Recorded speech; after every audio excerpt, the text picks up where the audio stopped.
जय जय रघुवीर समर्थ.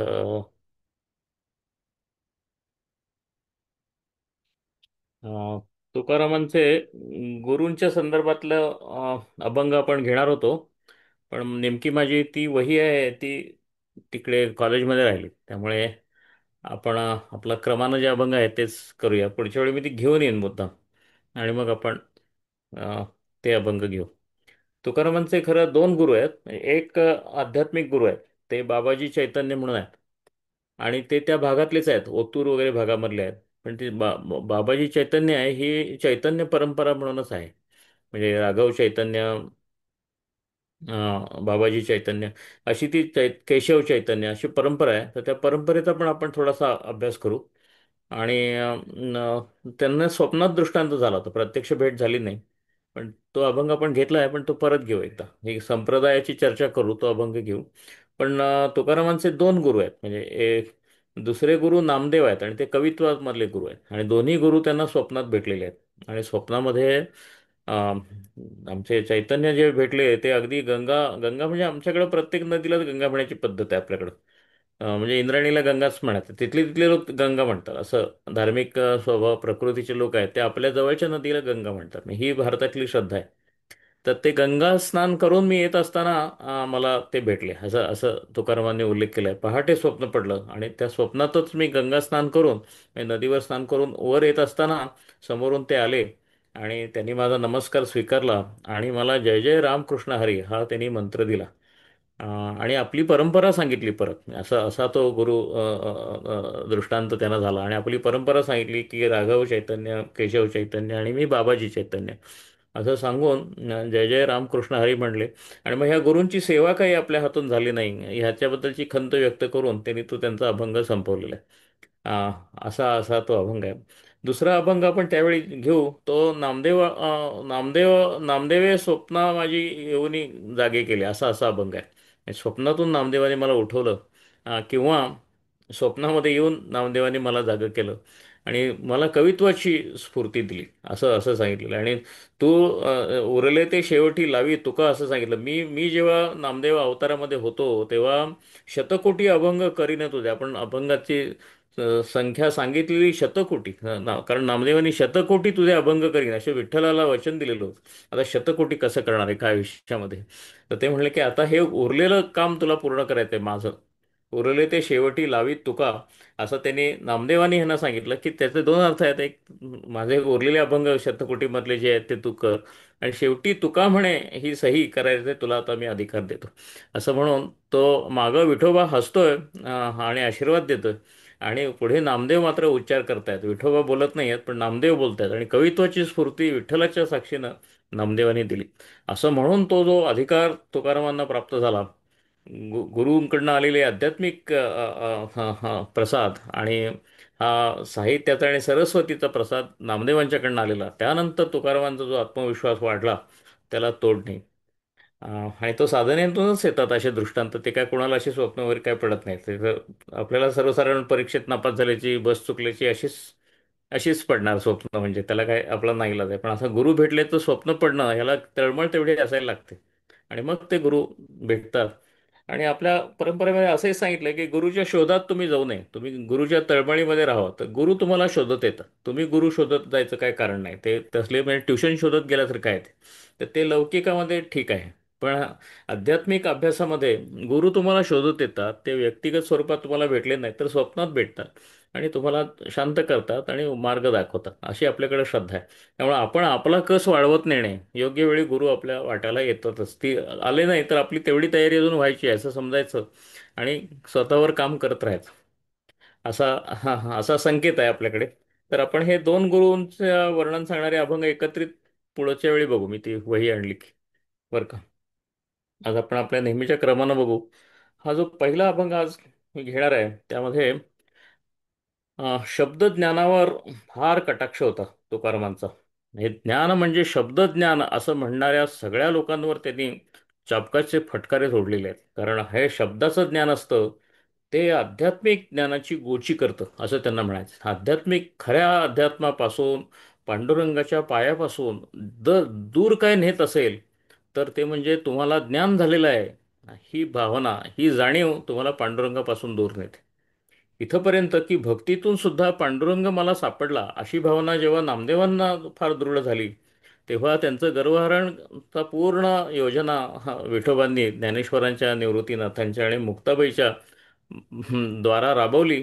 आणि विठोबांनी नामदेवांना सांगितलं की माझं जे ज्ञान झालंय असं तुला वाटतंय, नामा, ते खरं नाही. आणि तुला माझं खरं स्वरूपाचं यथार्थ आकलन व्हायचं असेल तर गुरुनाथ भेटायला पाहिजे.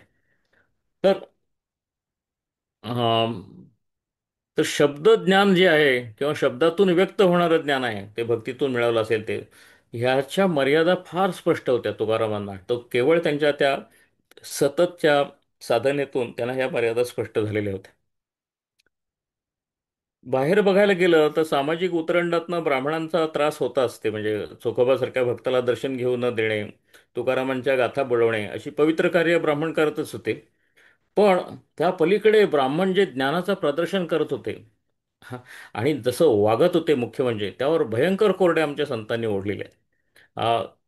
ब्राह्मणांनी धर्म टिकवलाच नाही, धर्म आमच्या संतांनी टिकवला, बहुजन समाजानं विठ्ठलाची गाणी गाऊन टिकवला, परकीयांच्या तलवारीखाली सुद्धा टिकवला. हे श्रेय सगळं त्यांचं आहे. पण ब्राह्मण हा नेतृत्वपदी असलेला आहे, धर्माच्या नेतृत्वपदी असलेला घटक आहे. त्याचं वर्तन केवढं लांछनास्पद होतं याचे अनेक पुरावे अनेक ठिकाणी मिळतात. ते नामदेवामध्ये मिळतात, ते नाथांच्यामध्ये मिळतात, ते तुकारामामध्ये तर मिळतातच मिळतात, आणि ते रामदासांच्या मध्ये सुद्धा मिळतात. तर इथे आपल्याला हा ज्ञानाच्या नावाने जो मत्त झालेला आहे अशा माणसावरची टीका आहे. ही टीका करताना तुकाराम किती कठोर होतात. मऊ मेणाहुनी आम्ही विष्णुदास, कठीण वज्रासी भेदू आयसे, असं जे सांगितलं त्याची प्रचिती तुम्हाला आता इथं येईल. आणि आमचा बहुजन समाजातला संत आहे, तो जेव्हा कडाडून उठतो तेव्हा त्याच्याकडे सभ्यता राहत नाही. त्यामुळे इथे तुम्ही ते समजून घेतलं पाहिजे की तुकाराम किती चिडलेत शब्दज्ञानावर, एवढंच आपण बघायचं आहे या शब्दांमधनं. विचार नाही, चिडलेले आहेत, कारण त्यांना दर्शन झालेलं आहे बहुतेक त्या दिवशी काहीतरी कोणाच्या तरी अहंकारयुक्त विधानांचं, विठोबाबद्दलच्या, ज्ञानाबद्दलच्या, अध्यात्माबद्दलचा असं दर्शन झालेलं आहे की त्यांचं आतून भडकून उठलेलं आहे अंतःकरण शब्दज्ञानाच्या मागं जाणाऱ्यांच्यावर चिडलेलं आहे. विचार नाही नर, खरं तो तैसा. खरं म्हणजे गाढ. विचार नाही, विचार नाही म्हणजे काय? आत्मविचार नाही. त्यामुळे आत्म्याबद्दलचा जरी विचार असला की जो शब्दाच्या ज्ञानाने व्यक्त होत असला तरी तो अनात्म विचारच, असं तुकाराम म्हणतात. ही तुकारामांनी वेदांताला दिलेली देणगी आहे. तुम्ही वेदांताच्या आणि ज्ञानाच्या नावाखाली जेवढं शब्दांचं ओझं चढवून घ्याल मनावर, हा, तर तो अनात्म विचारच आहे, तो आत्मविचार नाही. आत्म्याची वर्णनं पाठ करणे म्हणजे आत्मा माहिती होणे नाही. हे तुकाराम सांगतात. भक्तीच्या जोरावर ज्ञानाला पूर्ण प्रत्युत्तर देत आहेत तुकाराम महाराज. विचार नाही म्हणजे काय? आत्मविचार नाही, खरा आत्मविचार नाही. आत्मज्ञानाबद्दलची समजुती खूप आहेत, पण खरा विचार नाही. विचार नाही नर, खरं तो तैसा. गाढवते ते माणूसच नाही, नर कसला गाढव. वाहे ज्ञान पाठी भार लगड तैसा. हे ज्ञान हा हा वाळवतो म्हणजे काय? कुठलाही वेद म्हणून दाखवतो, कुठलाही उपनिषद म्हणून दाखवतो, पटापटा पटा कटापटा सगळं म्हणतो, कारण ओरल ट्रॅडिशन आहे ना, मौखिक आहे. वेधशाळेमध्ये जातो, पाठ करतो, सकाळी उठतो, हे करतो, ते सगळं करतो. पण त्याचा जे काही तो वाहतो त्याचा स्पर्शच त्याला झालेला नाही. हा आणि गाढव यांच्यामध्ये फरक काय? हा गाढव सोन्याचं पण ओझं नेतो आणि शेणकुटाचं पण ओझं नेतो. त्यात गाढवाला कळतच नाही आपल्यावर ओझं आहे एवढंच त्याला कळतं, त्याचा अर्थ काहीच कळत नाही, त्याचं मौल्य कळत नाही. हा ब्राह्मणांचं सगळं ज्ञान आहे ना, हे गाढवानं स्वतःच्या पाठीवरून वाहिलेल्या मालमत्तेसारखं आहे, असं तुकाराम म्हणते. चिडलेले आहेत ते. किती चिडले आहेत ते पुढच्या वेळी जास्त कळेल. वादावाद करणे त्यासी तोच वरी. वादावाद करतो, खूप वाद करतो. भक्ती बरोबर नाही, सगुण का निर्गुण, आत्मा अनात्म विचार, हे प्रकरण ते प्रकरण, सगळं करतो. वादावाद करणे त्यासी तोच वरी, गुखाडीची चाड सरे तोच बाहेरी. बापरे! म्हणजे हा हगंदरीमध्ये गु खात बसलेला आहे, आणि जोपर्यंत तो तिथं गु खात बसलेला आहे तोपर्यंत हा वाद घालतच राहणार. ह्याचा वाद हा त्या लायकीचा आहे, अशी शिरलेले आहे तुकाराम. एवढा अनात्म विचार तुम्ही करता, परमेश्वरापासून दूर जाऊन ज्ञानाचं प्रदर्शन करता, खऱ्या परमेश्वराशी तुम्हाला देणं घेणंच नाही आहे, म्हणून ते चिडलेले आहेत. इथंही संपत नाही तो त्यांचा राग. ते म्हणतात अशा लोकांचा संग टाळा. आणि हे सांगताना ते परत कशी उपमा वापरतात. सौभाग्य संपन्न हो का वृद्ध प्रतिष्ठ. अरे त्याचं वय खूप झालं असेल, काही संबंध नाही. वृद्ध असेल, प्रतिष्ठित असेल, मोठे ब्राह्मण असतील नावाने, मोठे पंडित असतील, काही उपयोग नाही ह्यांचा आपल्याला. सौभाग्य संपन्न, फार भाग्यशाली असतील, काहीही उपयोग नाही म्हणले ह्यांचा. सौभाग्य संपन्न हो का वृद्ध प्रतिष्ठ, चिकरुनी सांडी पाया लागली ते विष्ठा, असं म्हटलं. ते अजून ते त्या हगंदरीतून बाहेर आलेले नाहीत तुकाराम. त्यांना असं वाटतंय ही माणसं कशी बाजूला टाकावीत माहित आहे का. पायाला जर विष्ठा लागली तर आपण अशी शेवटचा कण जाईपर्यंत कसे पाय चाटून घेतो दगडाला ना आणि बाजूला करतो, तशा हा संघ बाजूला करा. या खोट्या ज्ञानाचा तुम्हाला काहीही उपयोग नाही. ह्यांच्या ज्ञानावर भाळून ह्यांच्या नादाला लागू नका. जे आचरणात परमेश्वराच्या जवळ आहेत तेच खरे ब्राह्मण. आणि असं ते त्यांचाच संघ धरा. बाकी ते ब्राह्मण आहेत, स्वतःला भूदेव म्हणवतात, काहीही यांचा आपल्याला उपयोग नाही. नाही याती कुळ फासे ओढी तयासी. परत एक शेवटची भयंकर मोठी उपमा दिली. अहो जो फासे खेळतो ना, फासे म्हणजे जुगारात आहे, फासे टाकतो आणि खेळतो, तो जुगाराला जुगारीच म्हणायचं हो. त्याचं यज्ञोपवीत बघून अरे श्रेष्ठ ब्राह्मण आहे ते, असं नाही म्हणायचं. जुगाऱ्याला जुगारीच म्हणायचं म्हणे. नाही याती कुळत, हा मोठ्या कुळाचा काही उपयोग नाही. हा मोठ्या कुळाचा असेल, जुगार खेळतोय ना, तर आपण जुगारीच म्हणतो. कुळ मोठा आहे, जात मोठी आहे, काहीही उपयोग नाही म्हणले. त्या मोठ्या कुळासारखं याचं वर्तन आहे का. वर्तन नसेल तर काही नाही, त्याला जुगारीच म्हणायचं. आणि हा नुसता वाद करणारा, तुका म्हणे वादे वाया गेली ब्रह्मवृंदे, हे वाया जाणारे आहेत, ह्यांच्या कच्छपी लागू नका, असा स्पष्ट संदेश तुकारामांनी दिलेला आहे. नाही याती कुळ फासे ओढी तयासी. तुका म्हणे काय मुद्रा सोंग जाळीसी. काय काय टीका केली आहे बघा. अहो हे ह्यांचं करायचं काय म्हणले, ह्यांचं नुसत्या मुद्रा भस्म लावलेली आहेत, माळा घातलेल्या आहेत म्हणले. तुम्ही बघा संत तुकाराम किंवा कुठले चित्रपटामध्ये ब्राह्मणांचं कसं मोठ्या माळा असतात, सगळं भस्म लावलेलं असतं, ते सगळे ह्या तुकारामांच्या वर्णनावरून घेतलेलं आहे. करायचं काय म्हणले ह्यांच्या मुद्रा आणि ह्यांच्या माळा, काय जाळायचं आहे थोडंच ते. त्यांचं हे एवढं छान गोजिरत तोंड आहे, हे काय जाळायचं आहे थोडंच. ते म्हणाले ह्या ह्या तोंडाने विठूचा गजर झाला पाहिजे, आत बाहेर हे विठूमय असले पाहिजेत, तरच ह्यांचा संघ खरा. ह्यांची जात बघू नका, ह्यांची पत बघू नका, ह्यांचं काहीच बघू नका, ह्यांना टाळून टाका. किती कसं टाळून टाका हे तिने अभंगात सांगितले. परत त्याचा पुनरुच्चार करायचं कारण नाही. एवढ्या वाईट पद्धतीने तुकारामांनी शब्द ज्ञानाची हेटाळणी केलेली आहे. पण दुसरा अभंग बघू. आजचे थोडे अभंग हे असे उपदेशाचेच आहेत, पण ते आपल्याला फार जरुरीचे आहेत. त्यामध्ये तुकाराम असं म्हणतात की तुमची परीक्षा काय शेवटी. तुम्ही कुठं पोहोचलाय समाजामध्ये, लौकिकामध्ये काय, पारलौकिकामध्ये काय, अध्यात्मामध्ये काय, तर तुम्ही काय घडवता त्यावरून तुमची परीक्षा होते, असं तुकाराम सांगतात. फार मोठा दृष्टांत आहे. देव होसी, आपण देव झालोय का, आपण परमार्थात थोडे तरी पुढे सरकलोय का, असं ह्याची ह्याची ह्याची टेस्ट काय, परीक्षा काय. देव होसी तरी आणि का ते करीसी. तुम्ही इतरांना देव करता का, तर तुम्ही देव झाला, नाही तर तुम्ही देव झाला नाही. अशी साधी परीक्षा आहे. तुम्ही तुम्ही इतरांना अध्यात्माच्या मार्गावर लावत असाल, आणि ते आपोआप लागत नाही तुमच्या सांगण्यामुळं, तुमच्या आचरण्यामुळं लोक लागतात मार्गाला. तुम्ही केवळ सांगण्यामुळं शब्दज्ञान इकडून तिकडे रिते माप आहे, होत नाही. तुमच्या आचरणाच्या आधारावरच लोक, तुम्ही किती लोक, तुमचा अहंकार एवढा लोपला पाहिजे की तुमच्याकडे बघून लोक देवाच्या मागे लागले पाहिजे. देव होसी तरी आणि का ते करीसी, संदेह ये विषयी करणे न लगे. यात संदेह तेवढा ठेवू नकोस. तुझ्यामुळं तुझ्या संपर्कात आल्यानंतर माणसं जर देव होत असतील तर तू देव झालास एवढं लक्षात ठेव. दुष्ट होसी तरी आणि का ते करसी. तू दुष्ट असलास तर तुझ्या संगतीत आलेली माणसं दुष्टच होणार. तर त्यांनी जर दुष्टपणा केला तुझ्या संगतीत येऊन सुद्धा, तर मी काय केलं नाही, मी काय केलं नाही म्हणू नकोस. तुझ्या संगतीत येऊन ते दुष्ट झालेत ना, देव झाले नाही आहेत ना, मग तुझ्यात काहीतरी दोष आहे एवढं लक्षात ठेव. काहीतरी तुझ्या आत गडबड आहे. बाहेर खूप बडबड करत असलास, आत काहीतरी गडबड अशी आहे की त्यांच्यापर्यंत ती स्पंदनं पोचलेली आहेत. आणि त्यामुळे तुझं खरं प्रतिबिंब तू कसं घडवतोस लोक तुझ्या आजूबाजूचे, ह्यामध्येच आहे, असं तुकाराम सांगतात. दुष्ट होसी तरी आणि का ते करीशी, संदेह ये विषयी करणे न लगे. काही संदेह काही करायचं कारण नाही, दुसरं काही. ही एकमेव परीक्षा आहे म्हणले. तुम्ही कुठं पोचला हे बघायचं असेल तर तुमच्या कायम संगतीत असलेले लोक कुठं पोचलेत हे बघा. तुम्ही तिथं पोचलेले आहात. तुका म्हणे तुका म्हणे जे दर्पणी बिंबले ते तया वाणाले निश्चयेसी. हो, आरसा आहे हो तो तुमचा. तुमच्या शेजारची माणसं, सभोवतालची माणसं, हाच तुमचा आरसा आहे. तुमचंच प्रतिबिंब त्या आरशात उमटतं, एवढं लक्षात घ्या. तुम्ही असं शिव्या घालू नका, काय दुष्टांच्या संगतीत मी आहे. तू दुष्टांच्या संगतीत तू नाही आहेस, तुझ्यामुळे ते दुष्ट झाले. ते तुझं प्रतिबिंब तुला बाजूला दिसते, असं तुकाराम म्हणतात. आपल्यावर टीका घ्यायची सगळी, असं असं आपण आपण म्हणतो ना, एक बोट आपण दुसऱ्याकडे दाखवलं तर चार बोटं आपल्याकडे येतात, असं आपल्या परंपरेमध्ये संकेत आहे. तसं आहे हे. तुम्ही इतरांना दोष द्यायला लागलात, तर त्याच्या आधी हे ओळखा की हे सगळ्या इतरांमध्ये थोडा सुद्धा फरक कसा काय पडला नाही बरं, तुम्ही तिथं असल्यामुळं. तर तो पडायला पाहिजे.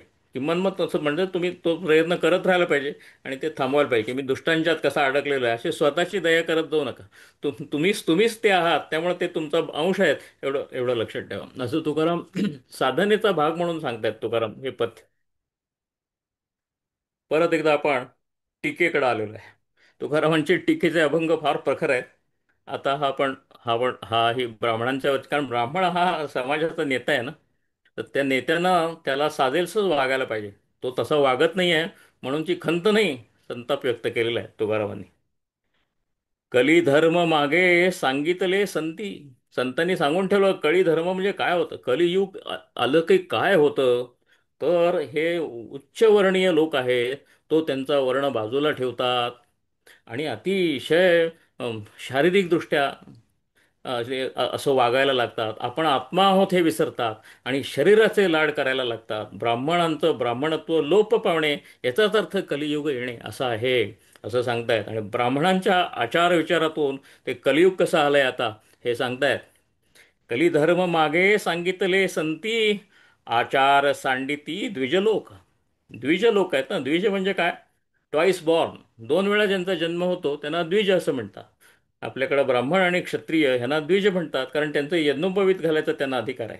यज्ञोपवीत घातलं म्हणजे मुंज होणे म्हणजे दुसरा जन्मच आहे ना, तो द्विज आहे, दोन वेळा जन्माला येणार, म्हणून तो द्विज आहे. आमच्या ज्ञानेश्वर द्विज नव्हते, दुसरा जन्म झालाच नाही, मुंजच केली नाही. त्यामुळे ज्ञानेश्वर हे आमच्या सगळ्या बहुजन समाजातले असल्यासारखेच होते. त्यांच्याही पेक्षा कदाचित हीण असा चांडळाचा दर्जा त्यांना होता. कलिधर्म मागे सांगितले संती, आचार सांडिती द्विज लोक. आपला आचार सांडतात हे लोक.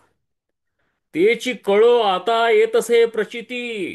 तुकाराम म्हणतात मला प्रचिती यायला लागली आहे. संतांनी काय सांगितलं, हे द्विज लोकांचं कळ मी बघतो, ते त्यांचा आचार कसा सांडून टाकतायत हे मी बघायला लागलोय. मला आता संतांच्या वचनांची प्रचिती यायला सुरू झालेली आहे. तेची कळो आता येतसे प्रचिती, अधर्मा टेकती धर्म नव्हे.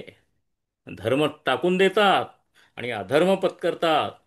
इथंपर्यंत की अनेक तुम्हाला निजामापासून अनेक अनेक मंडळी आहेत, ही पूर्वीचे ब्राह्मण आहेत ते दिसत. त्यांचा अहमदनगरची निजामशाही ज्या निजामानं स्थापन केली, तो निजाम ब्राह्मण होता. इस्लाममध्ये कन्वर्ट झाला आणि मग राजा झाला. राजा व्हायसाठी ब्राह्मणांनी मुसलमान धर्म स्वीकारला. राजाकडचे फेवर मिळावेत आपल्याला आपल्या बुद्धीच्या जोरावर, म्हणून त्यांचा धर्म पत्करला. आणि ब्राह्मण दोम दोम म्हणती, अशा पद्धतीची कडकडीत टीका आमच्या रामदासांनी सुद्धा केली आहे. आपला स्वतःचा धर्म सोडून इतरांचा धर्म याने अंगीकारला केवळ पैशासाठी, असे हे द्विज आहेत. हे काय काय हे धर्म टिकवणारे थोडेच आहेत. हे कलियुगामध्ये असंच धर्माचं अधःपतन होतं. तेची कळो आता येतसे प्रचिती, अधर्मा टेकती धर्म नव्हे. धर्म सांडतात आणि धर्मातल्या बरोबर घाणेरड्या गोष्टी तिकडे उचलून जातात. तुकारामानं गाथा केली की म्हणायचं तू वेद चोरलास, तुझे गाथा बडव. म्हणजे बरोबर तिथे नीचपणा जेवढा करता येईल त्या ब्राह्मण धर्माच्या सहाय्यानं तो करायचा, पण उच्चपणा जो आहे आचाराचा विचाराचा तो करायचा नाही. सोयीस्कर रीतीनं वागायचं. तेची कळो आता तसे प्रचिती, अधर्मा टेकती धर्म नव्हे. तप व्रत करिता लागती सायास. अहो, ब्राह्मणांनी काय करायला पाहिजे, ब्राह्मणानं तप करायला पाहिजे, ब्राह्मणानं व्रत करायला पाहिजे, ब्राह्मणानं अहंकारच नाही दाखवायला पाहिजे. असं असताना तप व्रत करिता लागती सायास. अहो, कष्ट पडतात तपव्रत करायचं म्हणजे, ह्यांची ती तयारीच नाही कष्टाची. तप व्रत करिता लागती सायास, पाळिता पिंडास गोड वाटे. त्याच्यापेक्षा शरीराचे चोचले पुरवणं सोपं आहे म्हणाले. हे शरीराचे चोचले पुरवत बसलेले आहेत आणि तप करत नाहीत, व्रत करत नाहीत. अहंकार ह्यांचा बाळगून आहे आणि तो अहंकार अगदी शरीराच्या अहंकारावर परिवर्तित झालेला आहे आणि घाणेरड्या पातळीला जाऊन बसलेले आहेत हे लोक. तप व्रत करिता लागती सायास. कोण करणार हे सायास, हे आळशी होऊन बसलेले ब्राह्मण. पाळिता पिंडास गोड वाटे. पिंड म्हणजे शरीराचं लाड करायला गोड वाटतं, तेच करत बसलेत हे.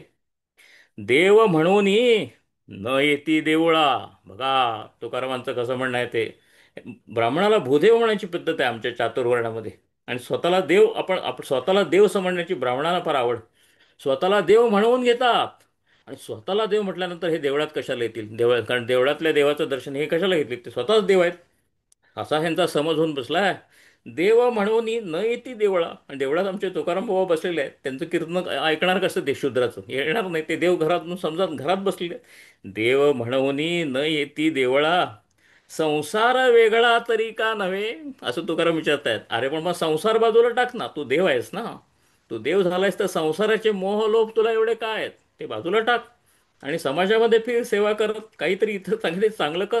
बरोबर पिंड पोषण करत घरात बसलेले आहेत, देवळात पण येत नाहीत, कुठंच नाहीत, त्यांच्यामध्ये सत्प्रवृत्तीच राहिलेली नाही. देव म्हणवनी न येती देवळा, संसार वेगळा तरी का नव्हे. तुका म्हणे मज धरिता गुमान. तुकाराम म्हणले, मी गप्प बसू शकतो ह्यावर, मी दुर्लक्ष करू शकतो, त्यांचं पतन त्यांच्याबरोबर असं म्हणू शकतो. पण मग हे लोक नरकात जातील हो, अशी करुणा आहे त्यांच्याकडे. मी जर हे असं ओरडलो नाही तर ही ब्राह्मण मंडळी, ही ध्वज सगळी नरकातच जातील. तर मला त्यांना सावध करायला पाहिजे. मला हे मॅन्डेटच आहे विठ्ठलानं दिलेलं, मी घेणार ते. तुका म्हणे मज धरिता गुमान, मी गप्प बसलो, ऐसे कोणी जन नरका जाती. हे नरकाला जातील म्हणाले. त्यामुळे मला स्पष्ट का असेना, त्यांना किती वाईट वाटो, त्यांना राग येऊ, त्यामुळे मंबाजीसारख्यांनी तर त्यांना मारहाणच केली. मला मारहाण हो, पण मला हे स्पष्ट बोलणं भाग आहे. नाही, हा स्पष्टपणा भक्तांसाठी जसा आहे तसा द्विजांसाठी सुद्धा तुकारामांनी राखून ठेवला. असं काही हातचं राखून ठेवलं नाही. आणि ते कडाडले, त्यांच्यावर सुद्धा कडाडले. हां, आहे अजून वेळ आहे. अजून दोन तरी अभंग आपण करू. आता हा चौथा अभंग आहे. हा मात्र तुकारामांचा आणि विठ्ठलाचा संवाद आहे. अगदी खास तुकारामांच्या साधनेचा भाग आहे. सारखंच लोकांवर ओरडत बसणारा संत नाही आहे हा. ह्या संताचं 80% 90% आयुष्य स्वतःला वर ओरडण्यात गेलेलं आहे. आणि विठ्ठलाशी कळवळ्यानं सांगणं आहे की ज्या द्विजांना मी दंभ म्हणलो आता, तो दंभ माझ्या वाट्याला नको यायला देवा. माझ्या न कळत मी देव होऊन बसलो तर माझं काय होईल? ते अधःपतन होईल. असा खंत सांगणारा आता हा अभंग, असा पुढचा पुढचा अभंग आहे. त्या ब्राह्मणांना मी जे टीका केली ते माझ्या वाट्याला तेच यायला नको. काय कीर्ती करू लोक दंभ मान. काय उपयोग आहे देवा मला? मला कीर्तीचा उपयोग नाही, मला लौकिकाचा उपयोग नाही, मला शिष्टपणा मोठा मिळाला तर काय उपयोग नाही, मला मान समाजात मिळाला, एवढ्यासाठी सगळं जीवन चाललेलं आहे. आपली 70 70 80 80 वर्ष यातच जातात. लौकिक कसं मिळेल, कीर्ती म्हणजे करिअर म्हणजे काय शेवटी? कीर्ती कशी मिळेल, मान कसा मिळेल, लौकिक कसा मिळेल, हेच तर आहे. तुकाराम सरळ म्हणतात, काय कीर्ती करू लोक दंभ मान, दाखवी चरण तुझे मज. मला तुझे चरण दाखव रे, तुझे चरण आता ह्यातनं माझ्या डोळ्यासमोर फक्त तुझी पावलं होती देवा. पण संत म्हणून जी प्रसिद्धी मिळाली त्यामुळे तुझे चरण दिसेना झाले देवा. डोक्यात जायला लागलं हे सगळं. मला आता वाचव यातनं. काय कीर्ती करू लोक दंभ मान, दाखवी चरण तुझे मज. मज आता ऐसे नको करू देवा. मला असं करू नको, मला मला कीर्ती देऊ नको. म्हणजे कीर्ती मिळून जर तुझं चरण माझ्या डोळ्यासमोरून जाणार असले तर त्या कीर्तीचा मला काय उपयोग आहे परमेश्वर?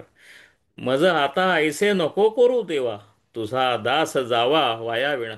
मी जो तुझा दास आहे ना, तो मला तुझा दास राहण्यातच मजा आहे. मला तुझं पैकपण आहे ना तेच पाहिजे. मला कुठलंही स्वामित्व नको आहे. मला या समाजातला कुठलाही कीर्ती मान काहीही नको आहे. ते मिळून जर तुझे पाय सुटणार असले तर मला ते नको आहे. होईल थोरपण जाणीवेचा भार.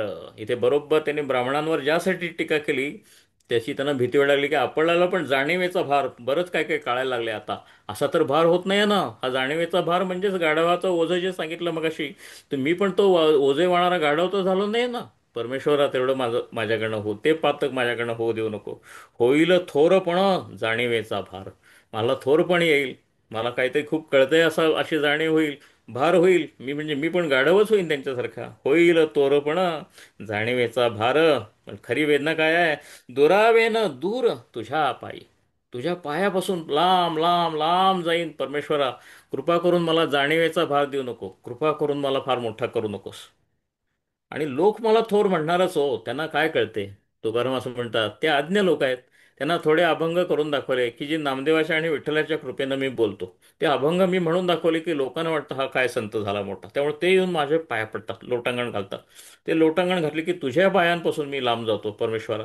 ह्या लोकांना तर मी कसं आवरू, हे हजारोनी लोक माझ्या पाया पडायला येतात, यांना मी आवरू शकत नाही आणि ह्यांना मी शहाणा पण करू शकत नाही. कारण अंतरीचा भाव काय कळे लोका. माझ्या अंतरी मी संत झालेलो नाही आहे, मी नुसताच अभंग करणारा असा शब्दांचा घिसाळा असल्यासारखा मी माणूस आहे. माझ्या माझ्या आतमध्ये तुझी भक्ती अजून नाही आहे, तुझे चरण माझ्यापासून लांब गेले आहेत देवा. हे काय ह्यांना कळतच नाही. ही साधी माणसं आहेत, अडाणी माणसं आहेत, म्हणून तर त्यांना सगळे फसवतात आणि ते फसतात. अंतरीचा भाव काय कळे लोका, एक मानी एक देखो वेखी. हे फार तुकारामांचं फार वैशिष्ट्य म्हणतो, एकाचे एक बघून मला नमस्कार करायला येत. एक म्हणतो अरे काय मोठे संत आहेत लागायच्या पायाला, की दुसरा त्याच्यावर हो का, तोही लागतो. देखावेखी दुसऱ्याचं बघून अनुकरण करणारे अज्ञ लोक आहेत. त्यामुळं तो भार बिंडा वाढतच चाललाय, म्हणजे देहूला लोक यायला लागले मला नमस्कार करायला. परमेश्वरा तुझे चरण माझ्यापासून लांब चालले खरे ह्या सगळ्या गडबडीमध्ये. अंतरीचा भाव काय कळे लोक आरडाई. एक मानी एक देखो वेखी. तुका म्हणे तुका म्हणे तुझे पाय आतुडती. आतुडती म्हणजे आमच्या पदरात पडतील असं. तुका म्हणे तुझे पाय आतुडती, ते माझं विपत्ती गोड देवा. हा हा हे इथे हे आमचे खरे तुकाराम आहे. देवा मला ही संपत्ती नको, लौकिकाची संपत्ती नको, कारण त्यात तुझे पाय लांब जातील. मला तुझे पाय माझ्या पदरात पडतील असं दारिद्र्य सुद्धा मला मला माझी श्रीमंती आहे. मला मला दारिद्र्य ठेव, मला दुःखात ठेव, मला कसली संपत्ती देऊ नको, मला कसलं ऐश्वर देऊ नको, पण तुझे पाय तेवढे माझ्यापासून लांब नेऊ नको. तुझे पाय जर माझ्या जवळ असले तर ज्या विपत्तीत हे पाय तुझे माझ्याजवळ राहतात, ती विपत्ती सुद्धा मला गोड देवा. ते माझं विपत्ती गोड देवा. असं म्हणून विपत्तीमध्येच परमेश्वराचं स्मरण होतं आपल्याला. म्हणून तर कुंतीनं कृष्णाकडे दुःखाची मागणी केलेली होती. तसंच आमचे तुकाराम सांगतात, तुका म्हणे तुझे पाय आतुडती, ते माझं विपत्ती गोड देवा. तर विपत्ती सुद्धा मागून घेतली तुकारामांनी, कारण तुझे पाय आतुडणं हे सगळ्यात महत्त्वाचं आहे, बाकी काहीही महत्त्वाचं नाही. या कष्टीत आहे ते. असं सांगून तुकाराम थांबतात. आता आपण पुढच्या रविवारी पुढचे अभंग घेऊ आणि इथंच थांबू. जय जय रघुवीर समर्थ. जय जय राम कृष्ण हरी.